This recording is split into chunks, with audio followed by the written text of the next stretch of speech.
നിങ്ങൾ ഫ്ലവേഴ്സ് ടിവിയുടെ സ്മാർട്ട് ഷോയില് നിങ്ങൾ കുറച്ചുപേർ വന്നിട്ടുണ്ടായിരുന്നു. അതിന്റെ എക്സ്പീരിയൻസ് എങ്ങനെയുണ്ടായിരുന്നു? ജീവിതത്തിൽ ആരൊക്കെ വന്ന് I love you പറഞ്ഞിട്ടുണ്ട് പറ. ഇങ്ങോട്ട് വന്ന് പറഞ്ഞിട്ടില്ല, ഞാനെല്ലാം അങ്ങോട്ട്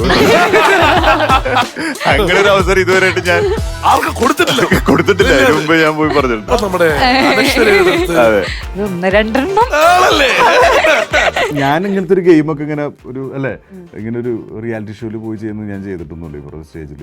അപ്പൊ അവിടെ ഭയങ്കര കൺഫ്യൂഷനാണ്. നിങ്ങൾ ചെയ്യുന്നു, ഉത്തരം പറയുന്നു. കാരണം നമുക്ക് അറിയില്ലായിരുന്നു പരിപാടി എന്താ ചോദ്യം ചോദിക്കുന്നൊന്നും അറിയില്ലായിരുന്നു. ഞങ്ങള് വന്നു, ക്വസ്റ്റ്യൻ എങ്ങനെ ആൻസർ പറയണമെന്ന് പറഞ്ഞോളൂ. അതിപ്പോ ഇനി GK ക്വസ്റ്റ്യൻ ആണോ ചോദിച്ചോണ്ടിരിക്കുകയാണ്. എന്താണെന്ന് അറിയില്ല. നമ്മൾ ചെല്ലുന്നു, ആ സമയത്ത് നേരിടുന്നു, അത്യാവശ്യം ആ സമയം കൊണ്ട് എന്തെങ്കിലും തട്ടിക്കുട്ടിക്ക് പറയുന്നു, നേരെ പോകുന്നു, അകത്ത് പോയി ടൈമിനുള്ള സാധനം എടുക്കുന്നു. അത് കുറച്ച് ടാസ്ക് ആയിരുന്നു. അവിടെ ചെല്ലുമ്പോഴേക്കും നമുക്ക് ടെൻഷൻ ആയി പോകും. കാണുന്നവര് നമുക്ക് ടൈം ഇവിടെ കാണിച്ചോണ്ടിരിക്കുമല്ലോ. അപ്പൊ എനിക്ക് അവിടെ ചെന്നിട്ട് ഗെയിം കളിക്കണം, സാധനം എടുക്കണം, നമ്മൾ പോയി എടുക്കുന്നു.